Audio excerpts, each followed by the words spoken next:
Buenas tardes, soy alumna del sistema OCEN Virtual, estudio la licenciatura en Derecho. En esta ocasión la materia a presentar es Derecho Procesal Administrativo. Mi asesora es la licenciada Ana Esperanza Campos Herrera. El tema son disposiciones comunes a las sucesiones. Mi nombre es Ma Ernestina Cabrera Rocha y el día de hoy es 12 de junio del 2020. En esta ocasión la actividad a presentar se llama AA6, disposiciones comunes a las sucesiones. Y en esta ocasión hablaré de la sucesión, que es el medio por el cual una persona ocupa en derechos el lugar de otra, es decir, lleva implícita la sustitución de una persona por cuanto a su titularidad de derechos y obligaciones por otra que los adquirirá a falta de la primera. La sucesión hereditaria implica que una persona, el testador o de cujus, traspase a otra heredero o legatario su patrimonio. Estos últimos serán fundamentalmente sus familiares, transfiriéndoles la titularidad de bienes, derechos y obligaciones. También puede hacerlo a personas sin parentesco e inclusive instituciones públicas o privadas. La herencia es la sucesión en todos los bienes del difunto y en todos los derechos y obligaciones que no se extinguen por la muerte. La herencia, de conformidad a la parte del proceso sucesorio en que se encuentre, puede estar vacante, yacente, aceptada. Pasando al siguiente punto, la sucesión testamentaria. El testamento es un acto personalísimo, revocable y libre por medio del cual una persona capaz transmite y o dispone de sus bienes y derechos, declara o cumple deberes para después de su muerte. El testador es la persona capaz que dispone de sus bienes y derechos a través de un testamento en los términos de ley. Existen tres elementos a considerar en una sucesión testamentaria por el testador. Primero, el derecho del testador, el deber del testador y dar cumplimiento. Enseguida pasamos a la capacidad de testar. Puede testar todos aquellos que no se encuentren impedidos por la ley para hacerlo. Y aquí menciono algunos donde dice que se encuentran menores que no han cumplido 16 años y ya se trate de varones que no se encuentren en su sano juicio. Enseguida hablaré de la capacidad para heredar. Y se dice que la regla general es que puede heredar cualquier persona de cualquier edad y no pueden ser privados de ella y ciertos bienes contraria a la libertad del testador o a la verdad o integridad del testamento. Falta de reciprocidad internacional, utilidad pública, renuncia o remoción de algún cargo conferido en el testamento. Aquí mencionaré falta de personalidad. Es el caso de aquellos que no están concebidos al tiempo de la muerte del testador o los concebidos cuando no sean viables. Nuestro derecho establece una excepción a esta disposición por nacidos y pueden heredar siempre que cuando nazcan estén vivos, vivan 24 horas o sean presentados vivos al juez del registro civil. En esta ocasión hablaré de las condiciones de las que puede disponer el testador para transmitir sus bienes. De entre las reglas que regulan las condiciones a las que se sujetan las disposiciones de un testamento, algunas de las más importantes son: el testador es libre para establecer condiciones al disponer de sus bienes si no se da cumplimiento a alguna de las condiciones. Enseguida pasaré a lo que es la institución de heredero. El heredero es el que, por testamento o por ley, mediante el juicio del intestado, recibe en todo o en parte una herencia o legado.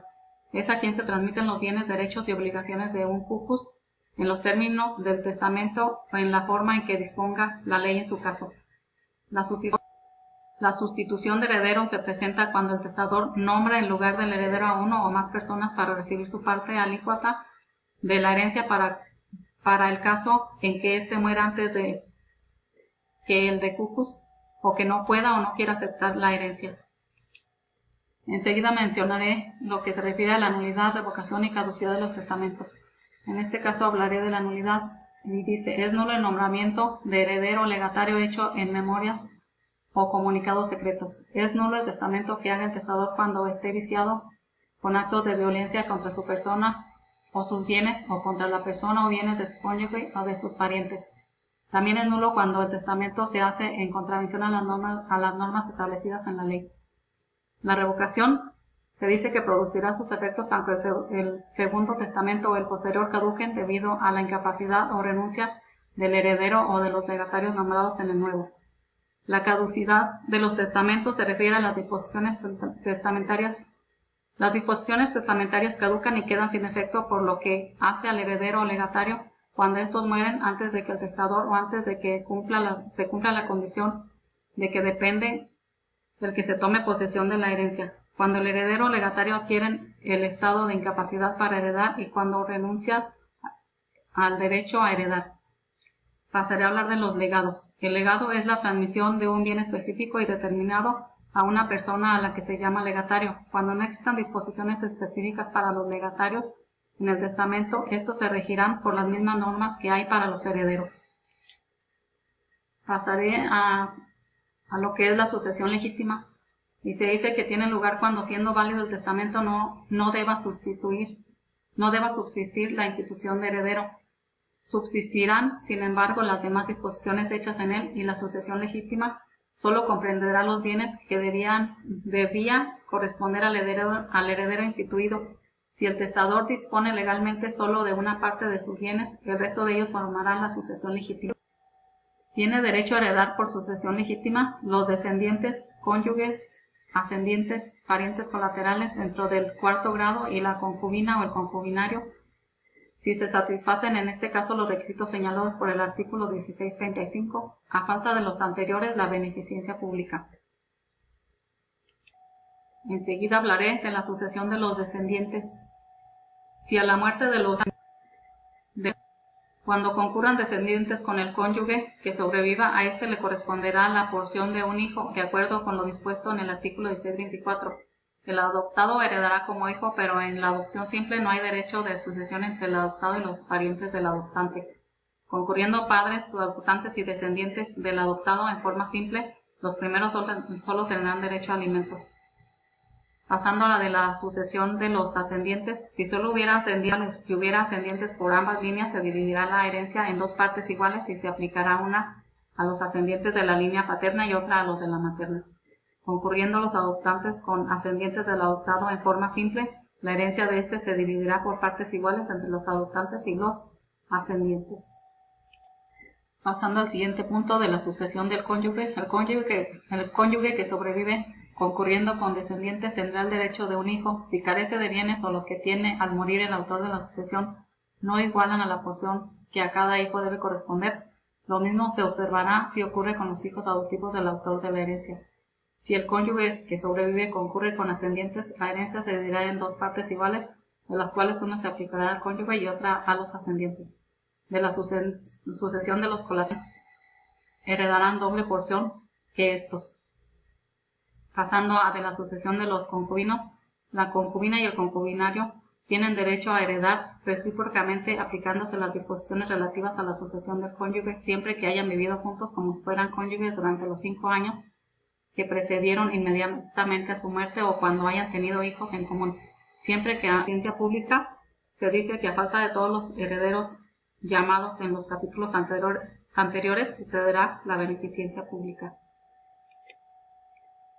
Pasando a hablar de la apertura y transmisión de la herencia, se dice que la sucesión se abre en el momento en que muere el autor de la herencia y cuando se declara la presunción de muerte del ausente. Uno de los herederos puede, si no ha sido instituido heredero de bienes determinados, reclamarla